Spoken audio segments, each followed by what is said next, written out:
propósito de hoje é a gente trabalhar esse assunto, infraestrutura como código em larga escala, né? Só para a gente fazer um quiz rapidão aqui. Quem que está trabalhando conhece o conceito de infraestrutura como código? Todo mundo do Banco Inter aí, levanta a mão, por favor. Beleza, então acho que é um tema bem ok aqui para a plateia. Quem aqui já trabalhou, conhece Terraform? Bastante gente também. Beleza. Bom, então, me apresentando, meu nome é Bernardo. Eu sou um cara que começou a carreira na área de operações, como DBA. E há mais ou menos uns 4 anos e meio eu transicionei para essa nova corrente, essa nova indústria de DevOps, né? E desde então eu venho trabalhando nessa área. E no começo do ano eu tive o desafio de começar numa nova empresa, que é o Banco Inter. Só mais um quiz de novo aí. Quem aqui é correntista do Banco Inter? Bastante. Então todo mundo aí muito feliz que não tem taxa nenhuma, né? Então, e meu grande desafio foi tocar esse projeto que a gente vai trazer um pouco das dores que a gente teve para tocar isso, o que a gente ganhou, o que a gente viu de valor nessa proposta, né? Então, só para a gente ilustrar quem é o Banco Inter, né? Então, assim, o grande propósito do Banco Inter é trazer o que nós chamamos da revolução bancária, né? Essa proposta de novos bancos sem taxa nenhuma, que consigam agregar valor para os seus correntistas sem taxas abusivas. Então nós somos o primeiro banco 100% digital e 100% isento de taxas, né? Nós fazemos isso através desses 5 pilares, né? Que é transparência, simplicidade, segurança, experiência e parceria, né? E através desses 3 grandes áreas de negócio, que é a gestão de relacionamento, CRM, a plataforma digital e inteligência de dados. Através disso nós entregamos todos esses produtos.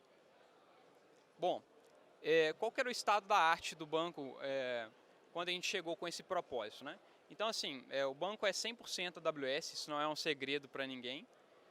A infraestrutura nossa era criada 100% manual, às vezes via AWS CLI, e quando a gente tinha sorte com CloudFormation. E a gente foi vendo que assim, os times criavam os CloudFormations, mas era basicamente a mesma coisa. Então estava todo mundo repetindo a mesma coisa. Então a gente estava perdendo muito tempo dos times com repetição de tarefas, né? E o nosso time de operação, assim, abarrotado de tarefa.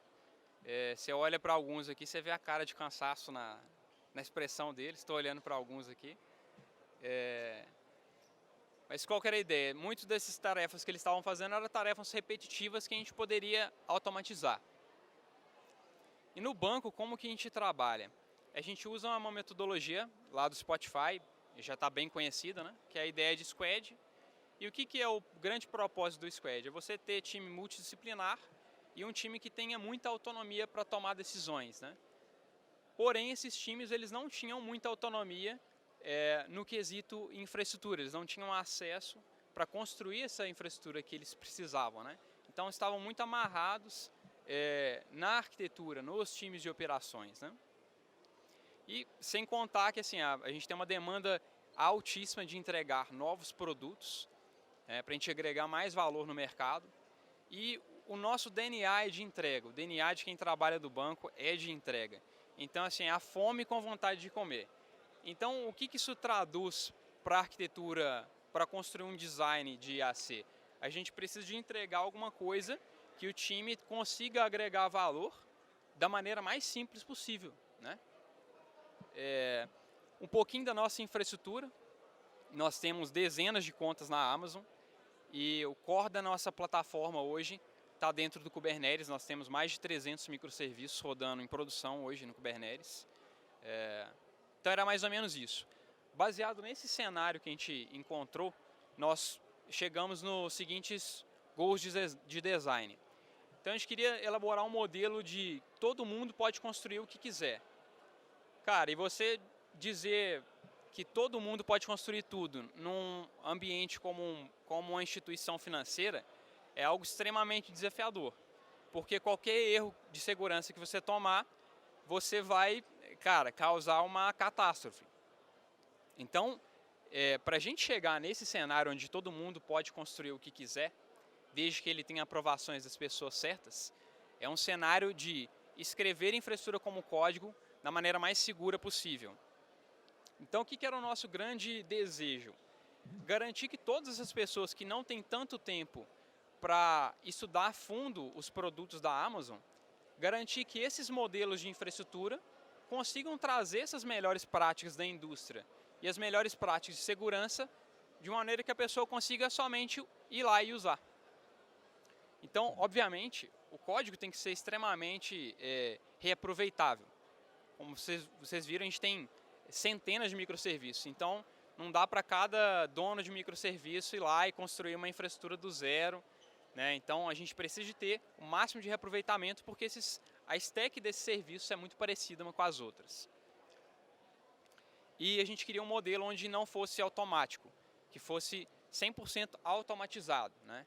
Então, a gente ainda tem um pouco de cautela para colocar as coisas em produção, né? Pelo risco da nossa operação. Então, o que a gente foi para o mercado para estudar o que a gente poderia fazer?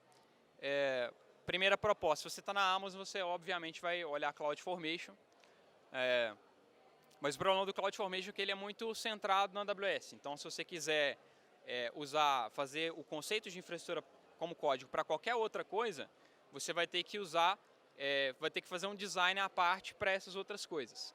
E nós não queríamos isso. E eu também não gosto de CloudFormation, aí eu não quis usar. Então, a parte rápida é essa daí. Então a gente foi para o cenário Terraform, que é uma ferramenta open source, e por isso ela tem até vantagens, né?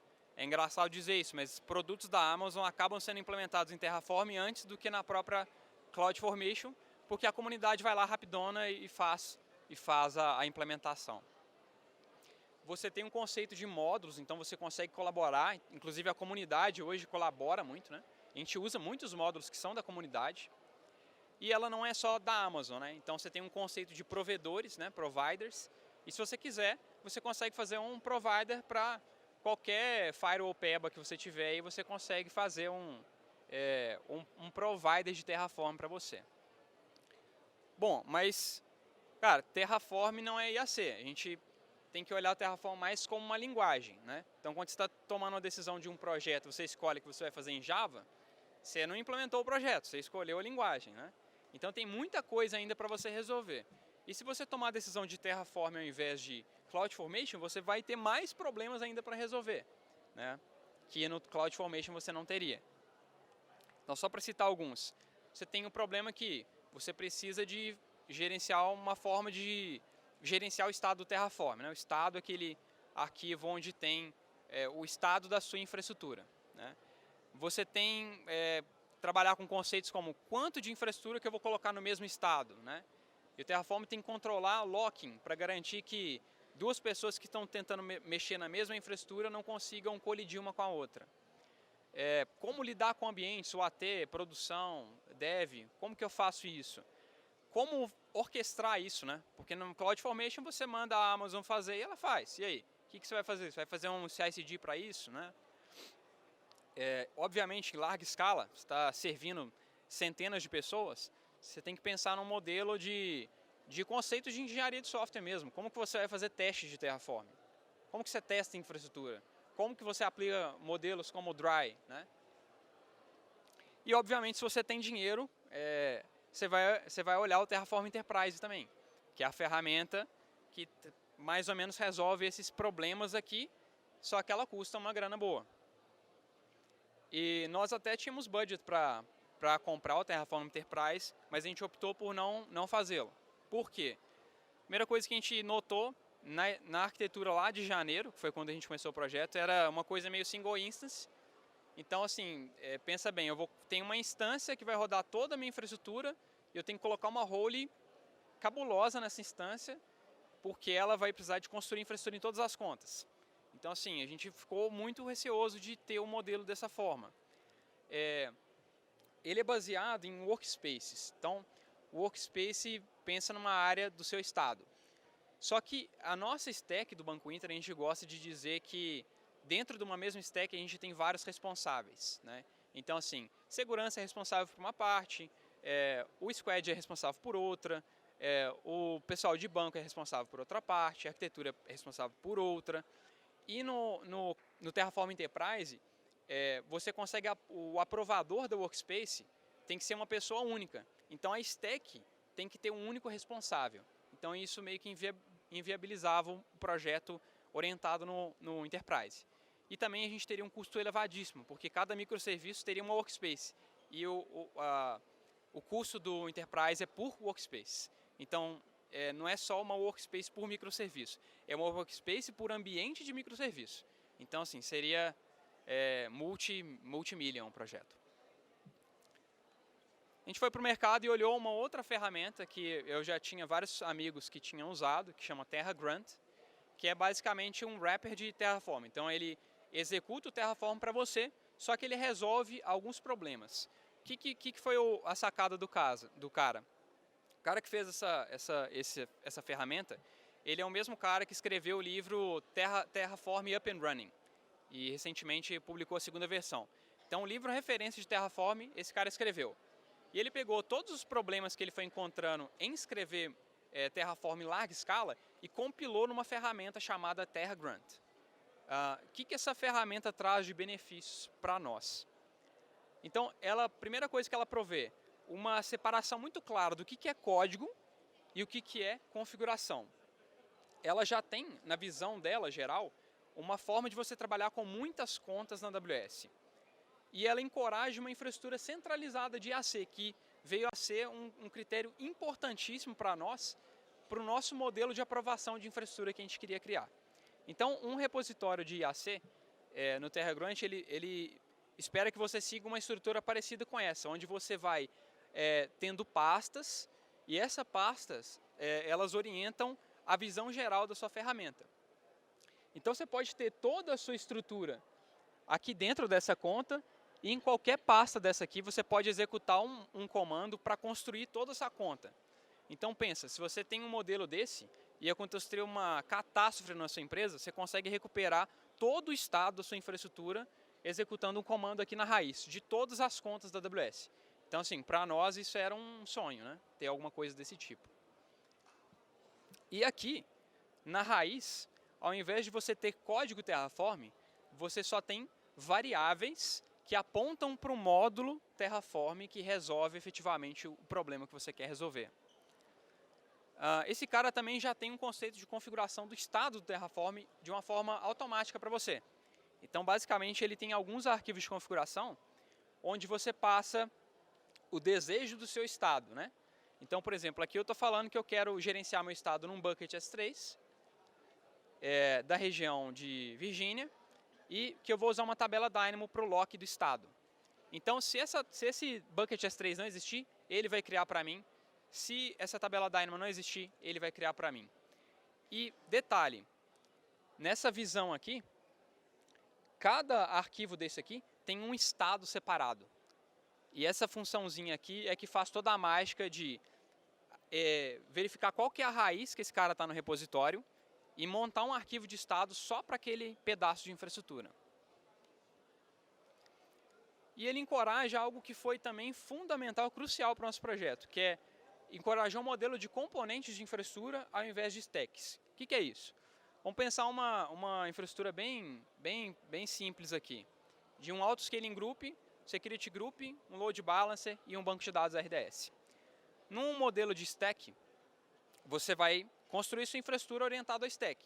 Então, vamos supor que você vai ter um repositório, uma pasta, onde você vai ter um código Terraform, que pode até chamar módulos, né, sem um problema, mas toda a sua infraestrutura daquela aplicação estará no mesmo arquivo de estado. Ao passo que uma estrutura de componentes, você divide o estado dos componentes pela área de infraestrutura. Então, veja ali que eu separei em várias pastinhas as responsabilidades. Como que você lida com o ambiente? A resposta para ambiente de Terraform é você usar um conceito chamado Workspace. Então, dentro de uma pasta dessa daqui, eu posso executar um comando na linha de comando que muda o Terraform para apontar para outro arquivo de estado. Ou seja, eu posso ter um repositório, e esse repositório representar o estado de UAT, o estado de produção, o estado de dev e qualquer outro ambiente que você tem. E assim, tem muita gente que é super bem sucedido nesse modelo, né? Mas a gente não gostou muito, a gente achou até um pouco arriscado isso. E o TerraGrant ele tem uma ideia oposta. Qual que é a ideia dele? Eu tenho um único branch, master, e eu tenho muitas versões no mesmo branch. Inclusive, a ideia dele é que você defina toda a sua infraestrutura no mesmo repositório. A gente acabou não adotando essa estratégia.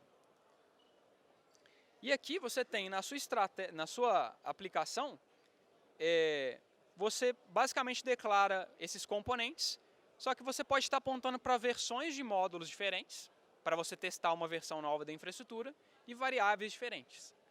Então você consegue resolver esse problema tendo um repositório só e muitos ambientes. Inclusive, veja que no meu exemplo, os ambientes estão inclusive em contas separadas, né, que é uma prática comum na AWS.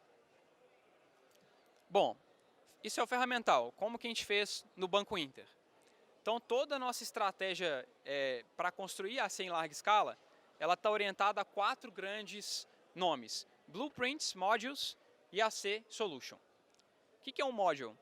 Module é um módulo Terraform normal. Só que quando a gente fala módulo no Banco Inter, a gente está querendo dizer de uma infraestrutura super genérica.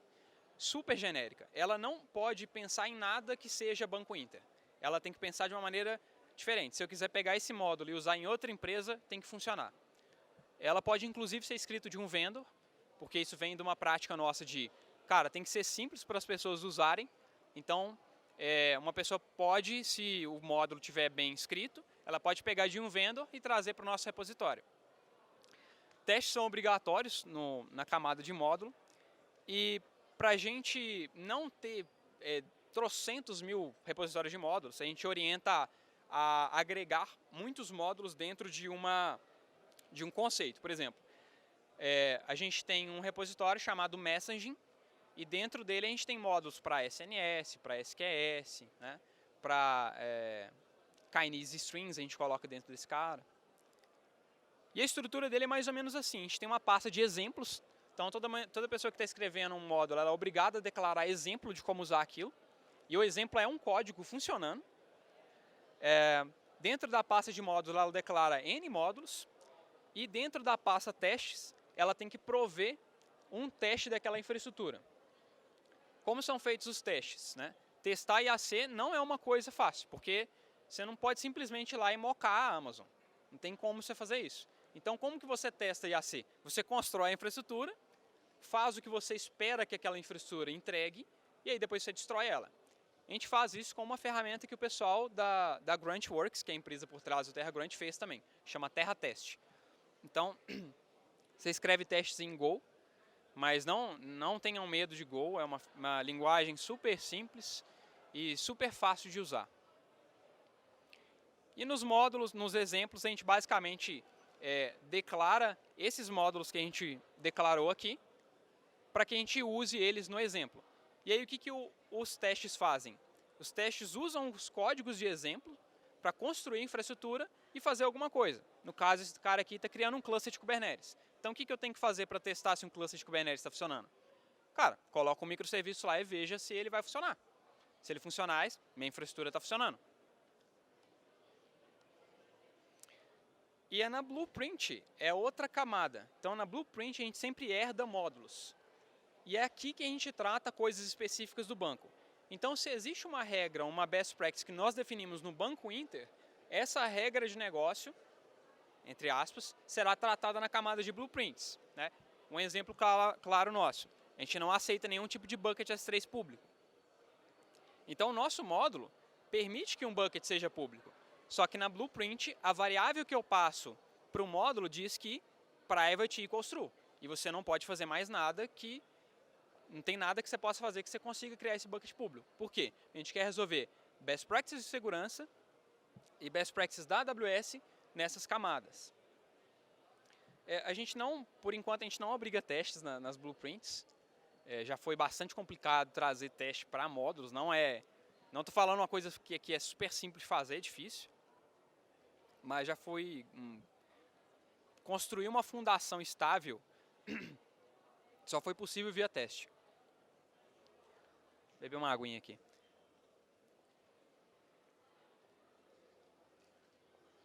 E nas blueprints a gente não separa repositórios. Então as blueprints são um repositório gigante que a gente costuma até chamar do nosso catálogo de serviço do banco. Então quando uma pessoa quer usar IAC, Se ela for no repositório dos blueprints, ela tem a total noção de tudo que o banco tem. E funciona mais ou menos assim, além das blueprints, a gente tem camadas, porque dentro de uma mesma tecnologia, a gente define várias receitas, né? Essa receita é um código Terraform, que está chamando módulos, mas às vezes chamando módulos de formas diferentes. E dentro de uma mesma receita, a gente ainda pede para que todas as pessoas criem pastas de exemplos, e nesse exemplo tem que ter todas as variáveis com a documentação de como usar e quais são as features que a pessoa pode usar daquele módulo. Para quê? Para que uma pessoa que está lá abarrotada de trabalho, que precisa de entregar a infraestrutura dela, ela tem uma maneira muito simples e objetiva de entender como criar aquele pedaço de infraestrutura. Finalmente, o IAC é o repositório onde a gente simplesmente cola isso. Então, aqui no Terraform TFVAS está declarado, eu basicamente faço uma chamada daquele módulo, daquela blueprint que está sendo chamada lá no nosso repositório de blueprints. E para a gente organizar a nossa infraestrutura, a gente criou um conceito chamado solução. Então, toda a nossa infraestrutura ela sempre tem que estar atachada a uma solução, que é basicamente algum produto, algum projeto do banco, né? Então, por exemplo, nosso Internet Banking é uma solução, nossa abertura de conta é uma solução, nosso Home Broker é uma solução, por aí vai. E aí, como que ficou o processo nosso para a gente chegar ao design que a gente queria? A gente construiu um microserviço. Conseguindo ver meus... Quebrou minhas imagens aqui. Ver se eu consigo ver por aqui.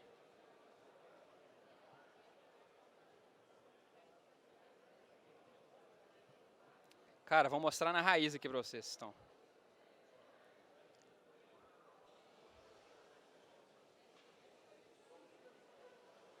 Isso aí.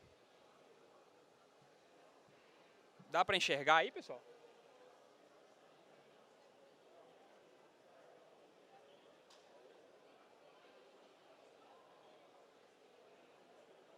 Agora dá, né? Então, como é que começa? O cara cria um merge request, então o nosso processo é sempre via merge request. Nesse merge request, ele executa, para ele criar o que ele quer construir, ele tem uma CLI, onde ele descreve qual conta que ele quer criar, qual ambiente, qual a solução, que tipo de infraestrutura ele quer. Nisso é gerado um arquivo de exemplo para ele, ele preenche as variáveis do jeito que ele quiser, cria um merge request. Nisso é feita uma primeira pipeline de Terraform, que vai basicamente validar o que ele está fazendo. Se estiver tudo certo, essa pipeline vai se comunicar com um microserviço e dizer, olha, o fulano de tal está criando esse tipo de infraestrutura. Como eu tenho um repositório centralizado de tudo que eu estou criando de infraestrutura, para nós é muito fácil dizer, olha, para essa blueprint, ela exige esse tipo de aprovação. Uma pessoa de segurança precisa validar isso. Ou, não, só o líder de squad consegue validar isso daqui e garantir que isso está saudável. Com essa informação coletada, eu pego isso e mando para um cara chamado Authorization Backend, que hoje é o Gira. Então eu digo para o Gira, aqui está as pessoas que precisam aprovar essa infraestrutura. E essas pessoas são notificadas. A partir disso, o Gira fica no estado de aguardando, né? Então as pessoas vão lá, aprovam a sua infraestrutura, né? E assim que toda essa infraestrutura é aprovada, a gente notifica novamente o nosso serviço, e esse serviço vai lá e remove um bloqueio do merge request e, através de uma mensagem no merge request, fala, cara, sua infraestrutura está aprovada para você construir. Mesmo assim, em alguns cenários, a gente ainda quis ter mais segurança ainda. Então, um aprovador ele pode colocar restrições nessa aplicação, que é uma abstração nossa. A gente, por exemplo, quis fazer isso para a gente restringir o horário. Então, um aprovador pode dizer assim, cara, essa infraestrutura está aprovada, só que ela só pode ser aplicada no horário tal. Então, aquele merge request fica bloqueado para a aplicação somente naquele horário que a pessoa consegue construir. Até o cenário final, está um pouco denso aqui, então vão acompanhando pelos números. Então a pessoa escreve um comentário, né, que os comentários sempre começam com dólar, que é uma piada interna nossa. Então, quando o cara escreve $apply, a gente entende, o microserviço nosso entende que é uma intenção de apply. Então, o que ele tem que fazer para isso acontecer? Ele vai fazer uma série de validações e, se tudo estiver certo, ele volta com uma criação de pipeline com um token para que a pipeline consiga validar esse token, porque esse cara precisa assumir uma role na AWS que ele basicamente é Deus. Então, assim, a gente precisou de fazer um modelo super seguro para que isso acontecesse. Inclusive, quando esse cara recebe esse token, tem uma camada abaixo no Kubernetes que também faz a mesma validação de token. Porque se alguém me atacar dentro do cluster, eu consigo impedir que ele use esse token. Eu garanto que esse token foi gerado pelo meu microserviço. Depois, é a parte onde a gente fala que o cara está construindo um exército de maquininhas aqui e ele constrói a infraestrutura dele na Amazon de uma forma automatizada. E por final, automaticamente esse serviço faz o merge do merge request, para que as pessoas não precisem ter acesso privilegiado nesses repositórios, que seria meio catastrófico. Vou voltar para a palestra aqui agora.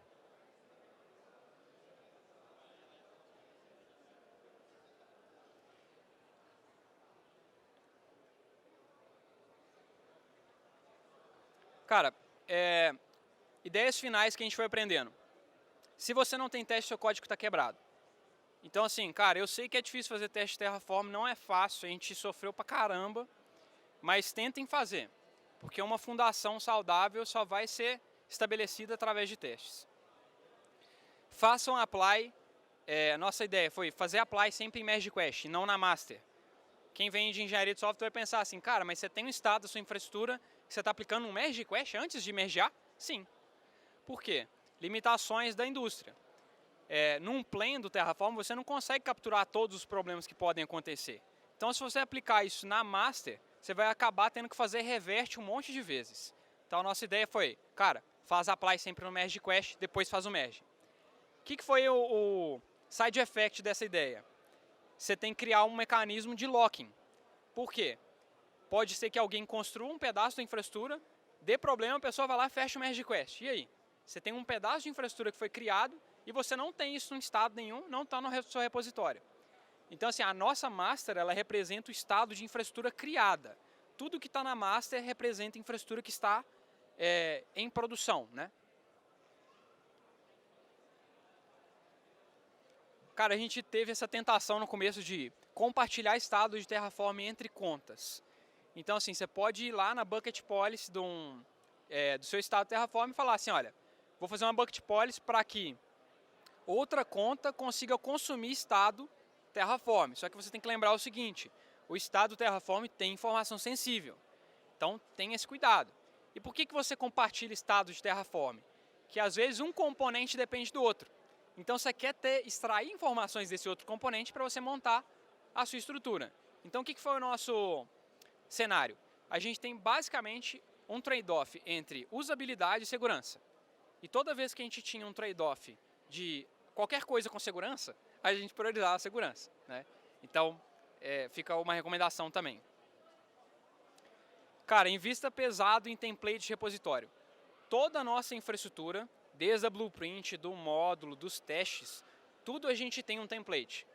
Então, se o cara quiser colaborar agora com o módulo, ele tem documentação, ele tem um repositório de template, e se ele souber fazer o código Terraform, ele não vai ter muitos problemas em construir essa infraestrutura.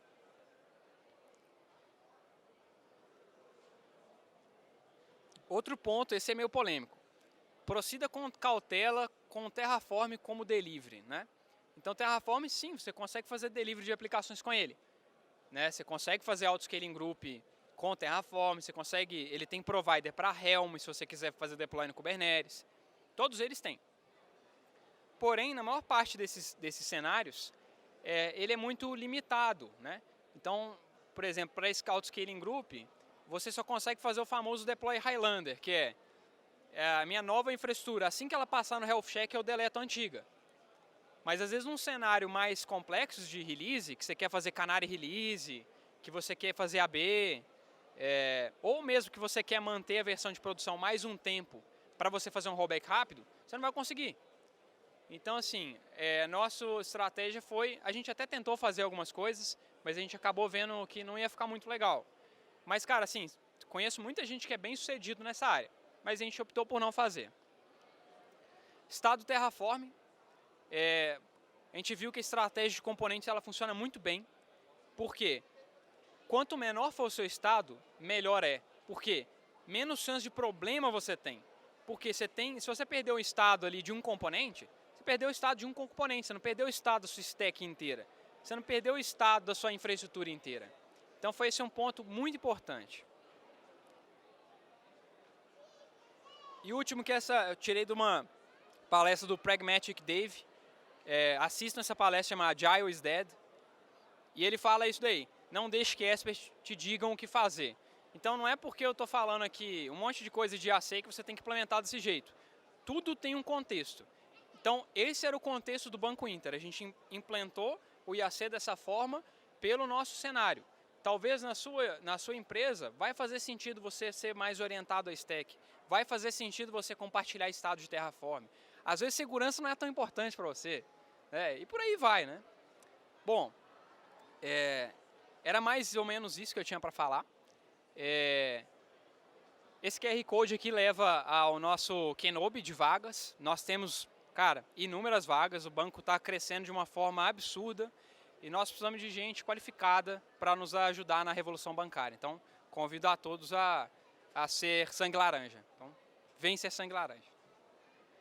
E agora, se tiver tempo, pode ser pergunta, se alguém tiver.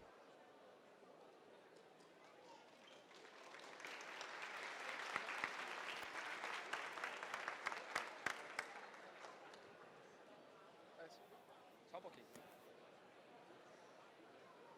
Pode falar. Oi. Ô Bernardo, tudo bem? Tudo bom.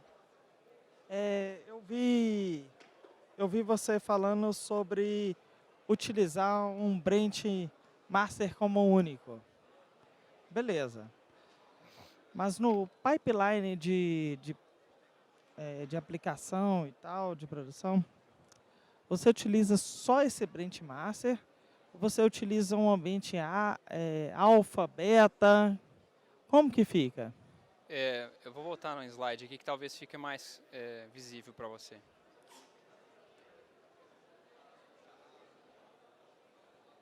Então, aqui, pensa nessa pastinha MyApp aqui. Então, pensa como um estado da infraestrutura da minha aplicação. A infraestrutura inteira do meu squad, a gente orienta por squads, está em um único repositório no Branch Master. Só que aqui eu tenho muitos ambientes. Então, se eu quiser mexer na UAT, eu vou ali, mexo nesse Terraform TFVAS de UAT e eu faço um deploy para o UAT. Feito?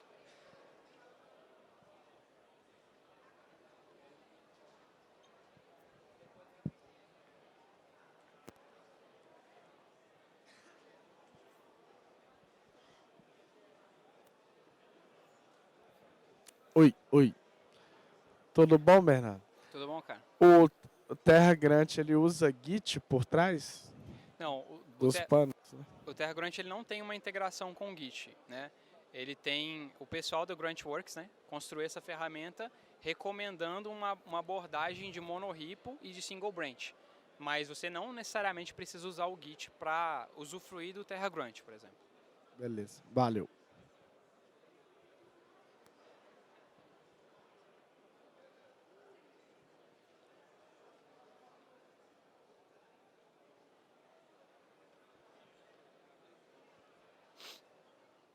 Boa tarde, obrigado pela palestra, Bernardo. Muito qualidade bacana, informação muito valiosa. Eu queria perguntar para você se vocês chegaram a considerar utilizar o Ansible como forma de infraestrutura as a code, né? E assim, você consegue sintetizar para mim qual que são as principais diferenças e o que motivou vocês a utilizarem o Terraform em vez dele? Ou se são ferramentas antagônicas, assim? Qual foi a motivação de vocês para usar o Terraform? Perfeito. Obrigado. Eu acho que elas são ferramentas complementares, né? Nós usamos Ansible também. O problema do Ansible é que ele não tem um conceito de estado, né? Então, a infraestrutura é muito importante que você tenha o estado dela. Então, o que vai acontecer? Vamos supor, se você usar um recurso de Ansible para criar uma instância, ele não vai conseguir fazer o lock do que você criou agora com algum lugar que remeta àquela infraestrutura. O que o Ansible vai ter que fazer sempre? Ele vai ter que fazer uma query na Amazon com algum tipo de parâmetro para ele identificar aquela instância que você criou de volta. Né? E normalmente ele faz isso através, né, de tags do Cloud Provider. O que pode acontecer? Se eu for lá na Amazon e mexer numa tag dessa, o Ansible já não vai conseguir se lembrar daquela infraestrutura. Então, eu vejo o Ansible mais como um orquestrador para processos, por exemplo, de delivery, processos para configuration management e ferramentas como CloudFormation, como o Terraform para IAC. Então, você pode usar, inclusive, o Terraform, ele se comporta junto com o Ansible no conceito de provisioner. Ou seja, eu posso usar o Terraform para criar EC2 e depois falar, Terraform, chama o Ansible agora para ele provisionar essa instância.